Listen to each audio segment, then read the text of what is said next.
All right, so today we're going to talk about segments and chords. And you need to be comfortable with the following theorems regarding chords and their lengths. And we start out by saying when two chords intersect in a circle, the product of the lengths of the segments of one chord equals the product in the lengths of the segment of the other chord. So if I'm going to highlight my CD. So the product of that, multiply those two together, is going to equal the product of A times B. So C times D equals C times D. Okay, let's look at example number 1. So example number 1 says, given circle with two chords as marked, well, we have 8, and then we have x plus 2, and then we have x, and we have 12. It says find x. Well, if I'm highlighting again, I have one chord, and then I have the other. And the product of those two, according to my theorem, equal each other. So when I set up my equation, I'm going to have 12 times x is going to equal 8 times x plus 2. All right, so I'm going to have 12 times x is 12x. That equals, I'm going to distribute. So I'm going to get an 8x plus 16. I'm going to subtract both sides by 8x. And then I'm going to get 4x equals 16, or x equals 4. All right, let's take a look at some more theorems. So the next one says, in a circle, a radius perpendicular to a chord bisects the chord. That's important. So this radius here, OD, bisects, so it's a perpendicular bisector, bisects line AB. So it's going to cut it into two equal pieces. In a circle, a radius that bisects a chord is perpendicular to the chord. In a circle, the perpendicular bisector of a chord passes through the center of the circle. So this line here passes through the center of the circle. All right, now, example 2 says, given circle with diameter perpendicular to chord, find x. So what I have here is, back with the highlighter, I have a radius that is 5. I have a radius that's also bisecting a chord. So I know that my chord is cut into two equal pieces. So if this side is x, then I know the other side is going to be x. I also know that this radius here is, the measurement is 5, and this piece is 2. So I know that this other piece must be 3. 3 plus 2 is 5. All right?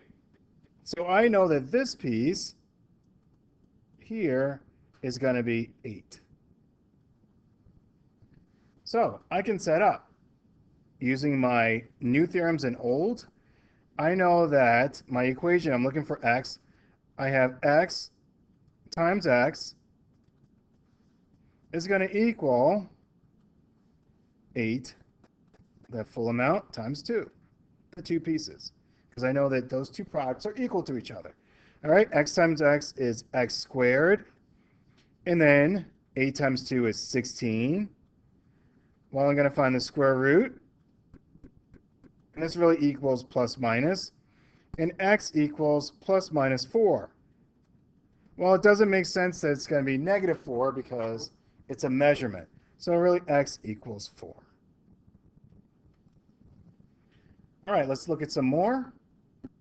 It says in a circle or congruent circles, congruent chords are equidistant from the center. And in a circle or congruent circles, chords equidistant from the center are congruent. So that means that if I have CD, if that's congruent to AB, then I know the distance between them, okay, is also congruent. And that's exactly what we're seeing there. All right, so let's look at example number 3.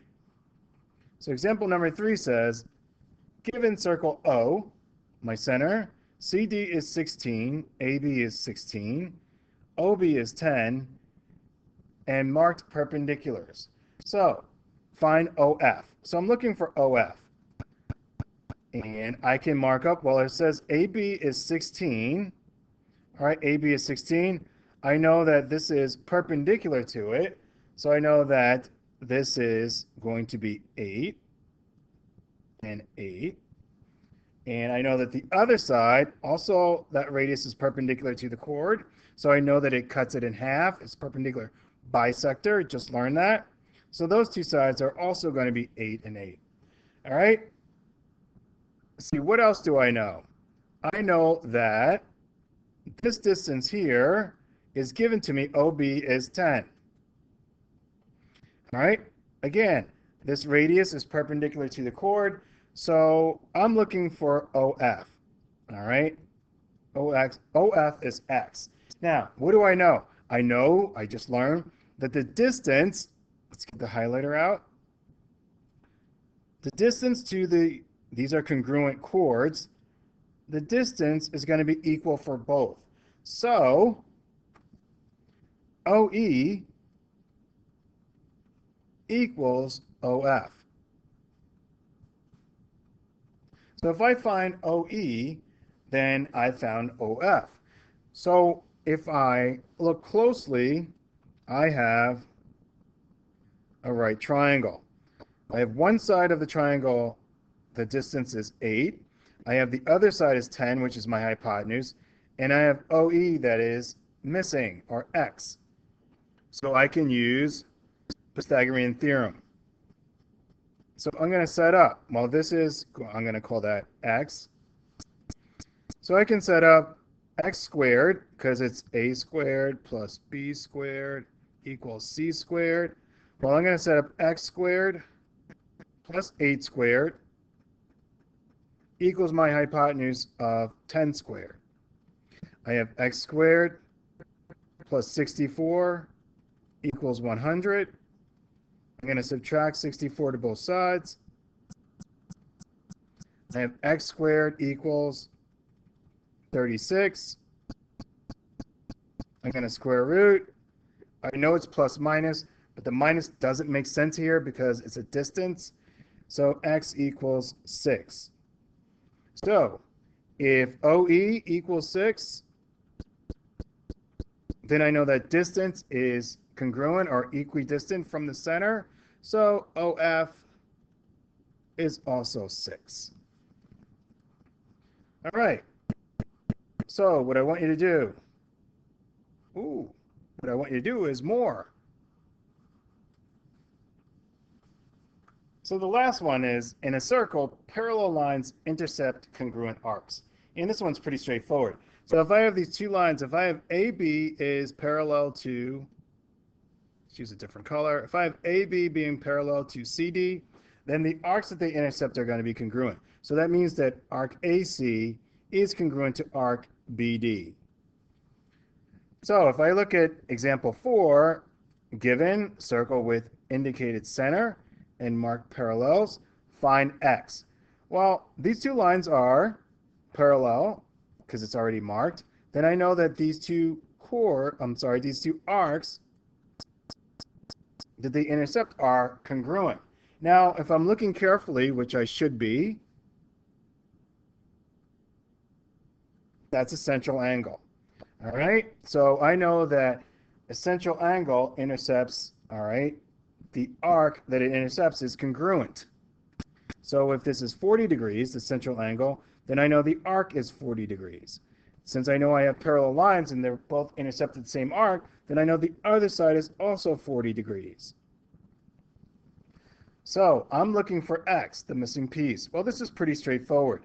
Two ways. I just said, okay, I know the total distance around the circle is 360.